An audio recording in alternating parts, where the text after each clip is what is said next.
જે બોધન કરવું હોય, જે સંબોધન કરવું હોય, બે પાંચ મિનિટ આપ સંતોને પ્રણામ કરીને આશીર્વાદ લેવા માટે સંતોને ચરણમાં અને ભક્તોને આશ્વાસન અને અમારા ગુરુજી કહેતા લહેર કરો. હું પણ એ જ કહીશું કે તમે જે કરો છો એ લહેર માટે કરો છો. તમારો લહેર ટકી રહી છે, પણ આવા કરતા રહેજો. ખૂબ સારો આનંદ કરાવો. અમારા મધુર ડેરીના ચેરમેન ભોલાભાઈ, એને પહેલે અમારા ખરા મંડળના વાનશ્રી સુખદેવદાસજી મહારાજ, મહામંડલેશ્વર શ્રીમદ સુખદેવદાસજી મહારાજ સંત સમાજે પધારી રહ્યા છે. એમને સ્વાગત છે. પધારો મહામંડલેશ્વરજી. અને હવે ભોલાભાઈને કહીશું આપ ઉદ્બોધન પ્રારંભ કરો. જય શ્યામ. બોલો રામચંદ્ર ભગવાન કી મેલડી માત કી અંબે માત કી.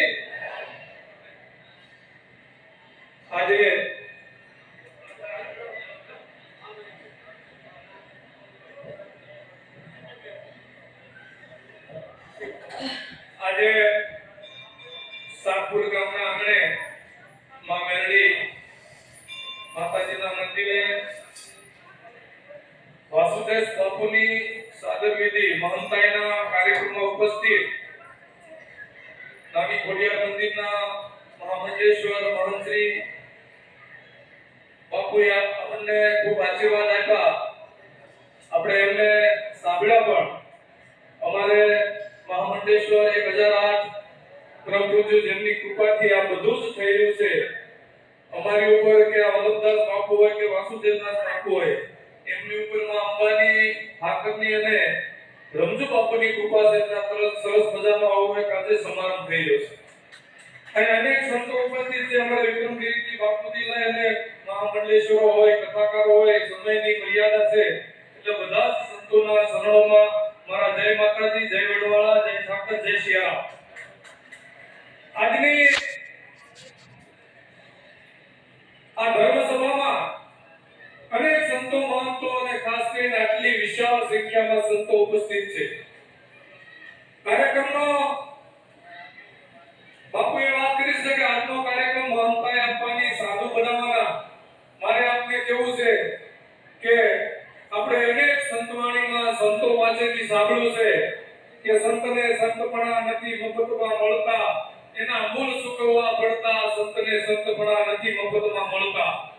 અનેક સંતોએ વેદનાઓ વેચવી પડે છે. અનેક આ સમાજની વચ્ચે જ્યારે મહંતાઈ વાસુદેવદાસ બાપુના એટલા બધા સંતો જ્યારે એમને સાધુના અને સંતાઈ મહંતાઈ મળી રહે છે ત્યારે માં મેલડી અને અંબાજીમાં અને ખાસ કરીને મારે હમણાં રમજુ બાપુએ ઉલ્લેખ કર્યો કે મને ખૂબ આનંદ છે એટલા માટે કે જેમની પરંપરામાં નાની ખોડિયારથી શરૂ કરું મહંતાઈની તો આજ સુધીમાં મેલડી હોય અને મારા કુળદેવી પણ માં ખોડિયાર છે તે ખૂબ રાજીપો વ્યક્ત કરું છું.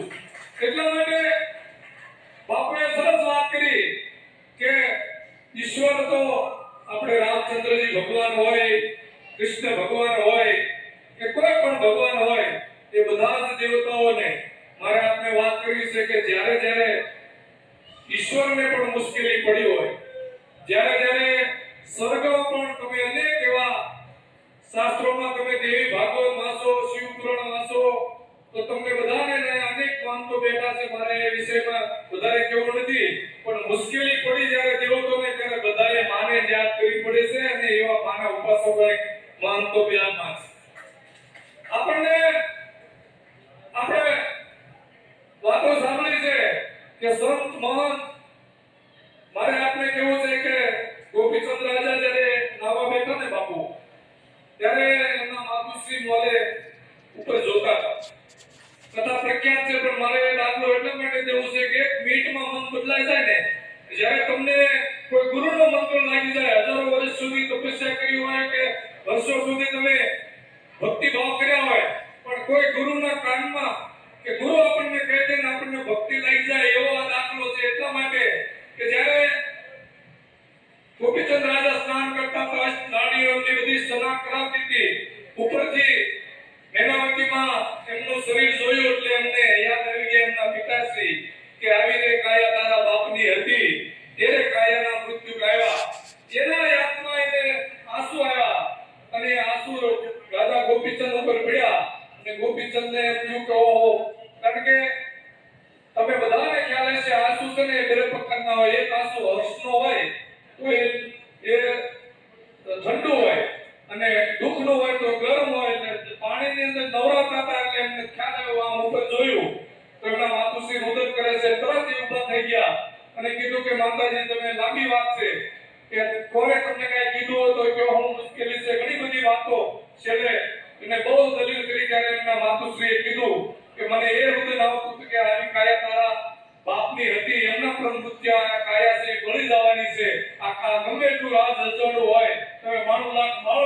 ધણી હો પણ એક દી તો આ કાયા ખાસ થઈ જાય છે ને એ માતુશ્રીનું જ્ઞાન લાગ્યું અને તરત એને ભગવો ભેદ કરી લીધો એમ આ વાસુદેવ બાપુને રમજુ બાપુ જેવા અનેક સંતોના એમને એક એવા શબ્દો પડી ગયા એટલે એમને એમ થયું કે મારે આ સાધુની આપણે આ ખારા મંડળ જે છે એ બાપુએ હમણાં જાહેરાત કરી અનેક સંતોને અને આ છે ને એ સનાતન ધર્મ માટે ખૂબ જ જરૂરી છે સનાતન ધર્મ માટે સાધુ સંતો છે દરેક ગામની અંદર આપને બધાએ મારે એક વાત કરવી છે છેલ્લી ઘણો સમય છે બાપુ પણ વર્ષોથી રામજી મંદિરની પૂજા કરીને ધર્મને આપણે ટકાવ્યો છે વર્ષોથી આપણને એમ હતું કે અયોધ્યાની અંદર રામ મંદિર બનશે અયોધ્યાની અંદર રામ મંદિર બનશે આવા અનેક સંતોએ તપસ્યા કરી છે મારે અનેક વખત વાત કરી છે આજે હર્ષ સાથે કેવું છે આનંદ સાથે કેવું છે કે ગૌરવ સાથે કેવું છે કે રામ મંદિર બની ગયું અને આપણા નરેન્દ્રભાઈએ એમની પ્રતિષ્ઠા કરી અને આ સંતોના ત્યારે હર્ષના આંસુ હતા એમાં અમારા રમજુ બાપુ ને મહંતો ત્યાં હાજર હતા